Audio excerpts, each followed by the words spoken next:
যে কোনো প্রকারের প্রোগ্রাম বাড়িতে হোক বা বাড়ির বাইরে হোক, এগুলোতে যে কী পরিমাণ ঝামেলা যায়, কী পরিমাণ প্যারা যায়, তারপর যদি একা হাতে সব ম্যানেজ করতে হয় তাহলে তো আর কোনো কথাই থাকে না। তো প্রোগ্রামটা ছিল আমার বড় ছেলের বার্থডে। এটা আজ থেকে প্রায় 2 মাস আগের ভিডিও। অনেক লেট হয়ে গেল আপলোড দিতে, এর মাঝে এডিট করা হয়েছে, রেডি করে রেখেছি শুধুমাত্র ভয়েস অ্যাড করার জন্য। এতটা লেট হয়ে গেছে।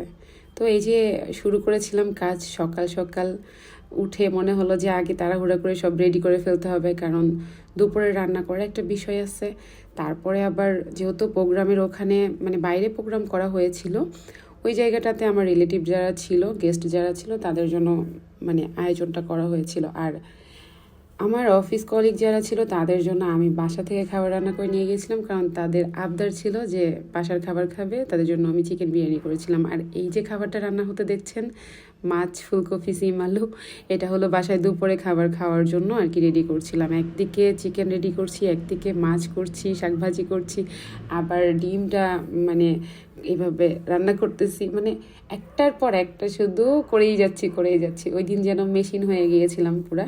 আর আয়োজন ছোট হোক বা বড় হোক, রান্নার ঝামেলা প্রায় সেমই থাকে বলা চলে। বাসায় যদি করা হয় তাহলে আর একটু বেশি। তো মোটামুটি আমার চিকেন বিরিয়ানিটাই সবাই একটু বেশি খেতে চায়, যার কারণে এটাই করলাম। আমার অফিস কলিগ যারা ছিল ওখানে সবাই চাইছিল এটা খেতে, তো তাদের জন্য আমি একটু চিকেন বিরিয়ানি রান্না করে নিলাম, সাথে ডিমের কোরমা বানিয়ে নিয়েছিলাম। আর এগুলাকে আবার প্যাকেজিং করার ঝামেলাও আছে, কারণ অনেক বড় কোনো পাত্র ছাড়া এগুলো আবার উঠায় নিয়ে যাওয়া, ক্যারি করা খুব ঝামেলা। যার কারণে সবগুলা খাবার যখন আবার রেডি করা হয়ে গেছে, আমি এরকম বড় বড় 2টা পাত্র নিয়েছি, যেই 2টা পাত্রে আমার সাজাতে সুবিধা হবে। তো আমি যে একটাতে আগে সালাদ বসিয়ে নিলাম, আর একটাতে ডিমের কোরমাটা। এরপরে দিব এখন আমি রাইসগুলা চারিপাশে একদম ভালো মতো ফিল আপ করে দিয়ে তারপরে এটাকে আমি র্যাপিং করে দিয়েছিলাম। তো সবগুলো যখন এরকম আমার রেডি করা হয়ে গেছে, তারপর আমি নিজেও একটু রেডি হয়ে নিয়েছি। রেডি হয়ে এই যে খাবারগুলো দেখেন মোটামুটি প্রায় কিন্তু ওকে, জাস্ট লেবুটা বসিয়ে দিলাম। এরপরে ফুয়েল পেপার দিয়ে এটাকে আমি ভালো মতো মোড়াই নিছি। এই ফুয়েল পেপার কিনতে গিয়েও আর এক ঝামেলা, বাসার কাছে মানে হাতের কাছে পাওয়া যায় না, যেতে হয় অনেকটা দূরে। ছোটো বোনকে পাঠিয়ে দিয়েছি যে ধর দিয়ে যেয়ে নিয়ে আসো। মানে একটা প্রোগ্রামে ছোট বড় যাই করেন না কেন, খুব খুব প্যারা।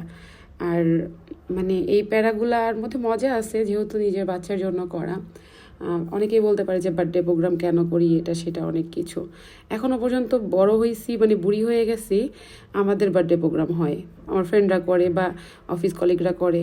সেই জায়গা থেকে বাচ্চারা তো দেখতেইছে, তো না করলে তো ওরা জিদ করবে, ওরা ছোট মানুষ। আর ইন্টারেস্টিং বিষয় হলো এই যে বোরহানিটা বানিয়েছিলাম, এটা খুবই বাজে হয়েছিল, কারণ আমার বাসায় যে দইটা ছিল ওটা ভালো লাগছিল না, কেমন পাতলা পাতলা হয়ে গেছিলো। বোরহানির এক্সপিরিয়েন্স খুব খারাপ ছিল তখন। তো সব খাবার র্যাপিং করে নিয়ে চলে আসলাম এই যে ক্যাফের ভেতরে। নিজেরাই ছোট করে সব কিছু মানে অ্যারেঞ্জ করতেছিলাম, আমরা গোছগাছ করলাম, এইভাবে একটু ডেকোরেশন করে নিলাম। গেস্টরা এর মধ্যে চলে আসছে, খাবারও দিয়ে দিছে, সবাই খাওয়া দাওয়া স্টার্ট করে দিছে। আর খাওয়া দাওয়া শেষ করে দেন কেক কাটা হয়ে গেল, চলে আসছি। কেকের ভিডিওটা এখানে অ্যাড করা হয়নি। বাসায় আসার পরে সব গিফটগুলো এভাবে খুলছিলাম, খুলে খুলে দেখছিলাম। বাচ্চারা খুব মজা পাচ্ছিল, কারণ ওদের কাছে গিফটটাই একটু বেশি ইন্টারেস্টিং লাগে। সবার গিফটগুলো এখানে দেখলাম। কে কী দিছে এটা উল্লেখ করলাম না, শুধুমাত্র একটা জিনিসই উল্লেখ করব, সেটা হলো আমার বোন, যে ও হলো আমার বাচ্চাদের সেকেন্ড মাদার বলতে পারেন। আমি ওদের প্রয়োজন অপ্রয়োজন বুঝি বা না বুঝি, ও হলো আমার বাচ্চাদের প্রয়োজন খুবই বুঝে, কোনটা লাগবে না লাগবে ও এইটা খুব খেয়াল রাখে। যার কারণে 2টা বাচ্চার জন্য সেম সেম জিনিস কিনছিল। 2 বক্স ফেভার কাস্টেলের মোম রং, যেটাকে বলা হয় কালার পেন্সিলের কি, ওগুলো কিনেছিল। 36 পিসের 2টা দিয়েছে। তারপরে ম্যাজিক পেন দিয়েছে, বাচ্চারা যেগুলোতে অনেক বেশি ইমপ্রেস হয় সেই টাইপের জিনিসগুলা। তারপরে দিয়েছিল 2টা স্ক্র্যাচ বুক। আমার বড় ছেলের হাতে ড্রয়িং খুবই ভালো, ও অনেক ভালো ড্রয়িং করতে পারে। স্কুলে এর আগের বার তাকধুম থেকে প্রোগ্রামে মানে ও ফার্স্ট হয়েছিল। আর সব থেকে ইন্টারেস্টিং গিফট হচ্ছে এই যে গাড়ি। ছোটবেলায় নিশ্চয়ই সব ছেলেদেরই এরকম গাড়ি পেতে খুব ভালো লাগতো নাকি? তো সবাই ভালো থাকেন। এই ছিল আমার বাবুর বার্থডে ব্লগ। আল্লাহ হাফেজ। আর সেই সাথে অনেক অনেক থ্যাঙ্কস হলো ফরেস্ট ইজ দ্য নেচারকে, কারণ তারা আমাকে এত সুন্দর প্রোগ্রাম করার মতো একটা প্লেস করে দিছে।